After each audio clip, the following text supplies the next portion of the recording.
Right. Test cricket, I say, is like dessert or let's say gulab jamun because you wait for it for long after you go through meals and wait for that thing. And then it kind of gets over very quickly, just like it has been on day one of this pink ball test between Australia and India. India were asked to bat first, posted 132 before rain kind of washed out day one. Welcome back to the Outside View Live. We'll dissect what happened on day one. I have the company of Ananya Upendran. Ananya, your thoughts? It's a good day for India for starters. Yeah, very, very good day for India. I was pleasantly surprised by the way they went about it, and I think Australia kind of played into their hands. Smriti Mandhana for me was exceptional. The way she pounced on the short ball, just the poise with which she batted today. There were a few, I suppose. Nervous moments when she kind of sliced the ball between backward point and gully on a couple of occasions, but I think she was just excellent today and really stood up in what we thought would be very. They weathered them beautifully and they made and it did seem like the pitch was a little slower than we all expected. The grass coverings seemed to be a bit of a gave the seamers a bit of fake hope, I think, but India were brilliant, I think. Yeah, indeed. Only 44.1 overs were possible out of a total of 100 because of rain. And there was a mini interruption after lunch and then a bit of play, 11 overs in that second session before the final session, as well as that second one kind of was washed out. But as Ananya mentioned, Smriti Mandhana, the star of day one, let's look at what she's done. 80 not out of 144 balls. Ananya, but she kind of started on a different plane. I think Australia might have been expecting Shafali Verma to attack, come out hammers and tongs, but kind of they kind of ran into Smriti Mandhana doing that. 55 of first 53 balls. Your thoughts on how she paced that knock today? I mean, Smriti's template ever since she's broken into the international stage has been, to go after anything that's in her range. And today, I feel like Australia did play into her hands a little bit. They were far too short to her, especially in that first half, where she kind of raced off to a very good start. I think they were very short, and you just saw that with the first, I think, boundary she hit off Darcy Brown. She just had so much time off the back foot, and hit the ball through or in front of square. So when you see that with Smriti Mandhana, you know that she has a lot of time. And I think Australia were just far too short to her, and a lot of those runs that she got were square of the wicket, whether it was on the offside or on the leg side. So I think it was a combination of Australia just kind of getting their plans wrong for her early on. She pounced on them, pushed them onto the back foot, and then kind of slowed down and played, I suppose, attritional cricket against the spinners. So Shafali Verma again. I guess she didn't have to do much when Smriti was going hammer and tongs, kind of played herself in and was quiet. I think this is the way that she played in England as well. We were all very surprised at the way she was going about, just defending. But she did look slightly uncomfortable, kind of feeling for balls outside the off stump. And I think just Smriti managed that period quite well with her, talking to her through it. Shafali also was talking to Smriti through it every time she sliced the ball through backward point. So I think it was a very, very good partnership there. So great stuff for India, and hopefully Smriti Mandhana carries this into day two as well. Yeah, indeed. She's batting on her test bet score of 80. But talking about Shafali Verma, we saw her in that final ODI, a 56 of 91 balls. And it now seems as if she was warming up for test cricket, because whenever you ask these players about their preparations for test match cricket, they say that it's not something different that they do. They kind of try to expand on the 50 overs format. And Shafali seemed to do that a bit, especially looking at how she played in the third ODI and what she did today. Yeah, I guess you could say that. And it does feel like, looking at the way Smriti Mandhana started this test match, that she's warming up for the T20Is. So, maybe the Indians are just using the matches to warm up for the next series. But yeah, look, I think Shafali, in part, like I said earlier, she looked a little nervy, wafting outside the off stump. just feeling for the ball. And she is that type of player who wants to feel the ball on the bat. She likes to play aggressively. But I think it looked like she was kind of caught between unsure of what to do, whether she should go after the bowling like Smriti was doing, or whether she should kind of, just negate the storm, allow the Australians to kind of, or at least Perry to just bowl and see her off and then take the others on. But I think she just wasn't sure. And then eventually when Sophie Molyneux came in, she just, I suppose, fell into a bit of a trap where she wanted to hit her way out of trouble. We saw that in England as well, like a string of dots were followed by a bit of a rash shot. And that happened again today. And finally, after 3 goes, Australia caught her. Yeah, Australia started off on a wrong note when it came to their fielding. But talking about this opening pair, Ananya, in whatever little we've seen in the white ball, in the red ball, or the traditional format, stands of 167, a 29, a bit of a blip there, but again 93 today. Are they really? They're kind of gelled well when it comes to Test cricket, isn't it? They have, and I think what's worked for them is just the way that both of them are naturally attacking players. And I remember before the Test against England, W.V. Raman was talking about Shafali Verma and said that she's the kind of player who can take the game away or put the opposition on the back foot, in the very first session or in the very first 45 minutes of the game. And I think both players are a little like that, while all the eyeballs are on Shafali Verma because of, her the way she's kind of taken the international stage by storm and the way she's batted in T20I cricket.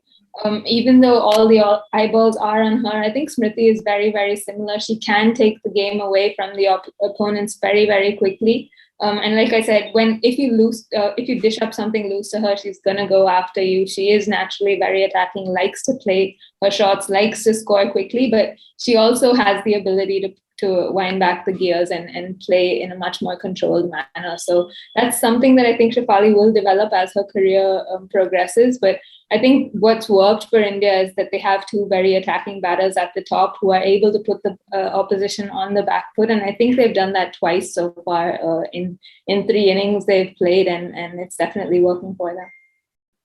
Yeah, indeed. 132 for 1 is what India finished on. 44.1 overs of play was possible, remember, not the 100, which means days 2, 3, and 4 are going to be longer because of half an hour of early start. But let's talk about Australia's bowling a bit. Is there a point you can criticize them on, Ananya? Because one, they couldn't pick up early wickets, but once again, it seemed as if Ellis Perry was a bit off color. I'm not quite sure. I actually think she bowled quite well today. Got the ball to shape away from the right-handers. I think she bowled decent lines to Smriti Mandhana, a lot better than she was in the one-dayers. So managed to tuck her up and get that ball to move late into her. So I was quite impressed with the way she bowled. She bowled with a lot better rhythm and control than she did in the ODIs. So for me, at least Perry would be a tick. And the others look, I think Darcy Brown, Stella Campbell, all, in their first Test match, there's a lot of nervous energy around. So I think they were just trying to get the ball onto the other end. And look, if I have to be critical of Australia, I think they were just far too short for far too long. On a surface that didn't seem to be as quick as we thought it would be, which meant someone who's as strong off the back foot as Smriti Mandhana was scoring very easily. And the fact that, they didn't put in a deep square leg to her, even, well into her innings, was something that I didn't understand. So I feel like that was something that Australia kind of, if I had to be critical of them, I guess they were just far too short and didn't look like they wanted to alter their plans through that innings. But look, it is a very, very inexperienced fast bowling unit. So, I'm sure they'll get better. I think Annabelle Sutherland, the 1 over that she did bowl was very impressive. So there are things to like about them, but I guess they just didn't execute, because you look at the chances, 3 chances dropped. You normally don't expect Australia to drop 3 catches. So I guess things just didn't fall their way, but all credit to India. I think they capitalized beautifully.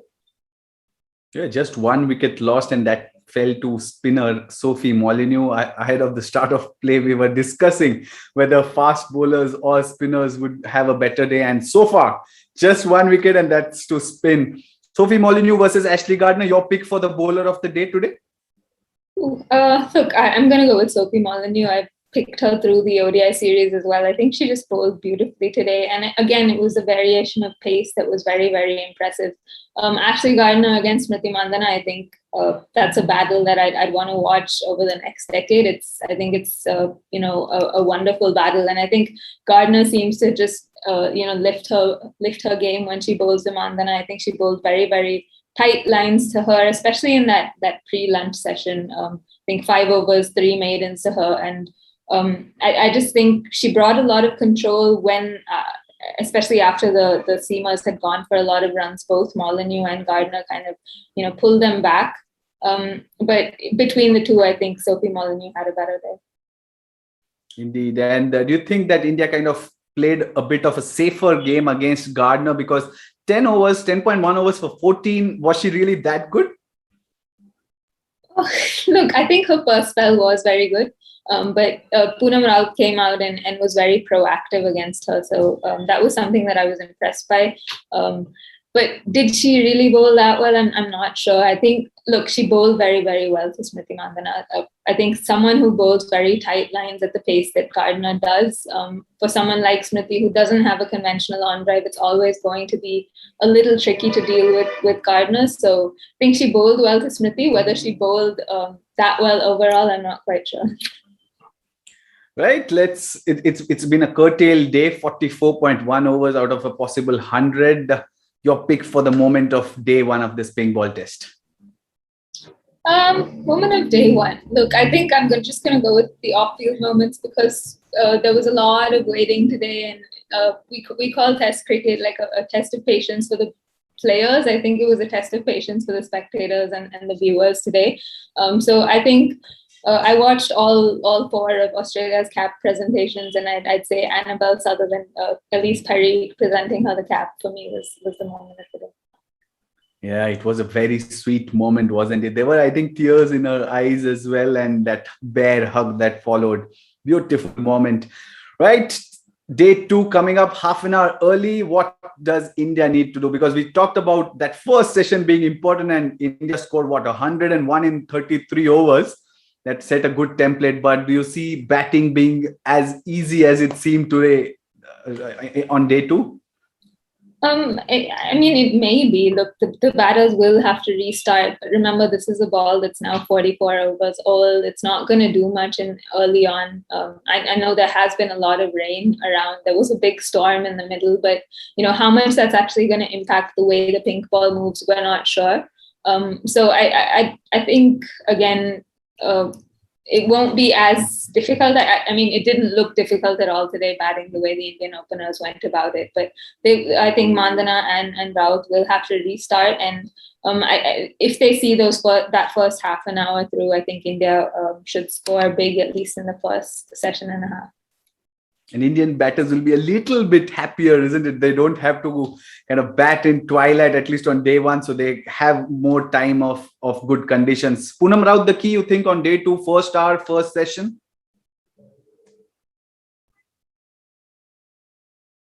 Possibly. Look, I still think Smriti holds the key because of the pace at which she scores. And I feel like if India are to win this game, it'll have to be a bat once and bat and score a big kind of template. So if they have to get a big enough score that will then allow them to bowl Australia out twice within the next, say, 2 days after tomorrow, or 2.5 days, I think they will need someone who's going to score quickly. So as much as I think Raut and Raj will be key, I feel like the Mandhana is going to be bigger. And on day 1, Australia have used 7 bowlers. No Georgia Verma yet, the wrist spinner. You see her in action in that first hour, first session tomorrow? Maybe. I think it will depend a lot on how Smriti is going. I think they held her back because she was in the middle and batting quite beautifully. And they just kind of found some control with the two-finger spinner. So I think that they probably didn't want to give Verma a go at that time. She would have probably come into play towards the second half of the second session. But I feel like they just have to throw her the ball sooner or later. She was picked to take wickets, so they'll probably do that with an older ball in the first session tomorrow. Right, lots of interesting stuff coming tomorrow, because remember the pink ball test has just started, and I say just because we've seen only 44.1 overs. Day 2 tomorrow, half an hour early, but we'll catch you after day 2, after the end of play on day 2 on this very show, the Outside View Live, to dissect what all has happened till then. Till then, take care and stay safe.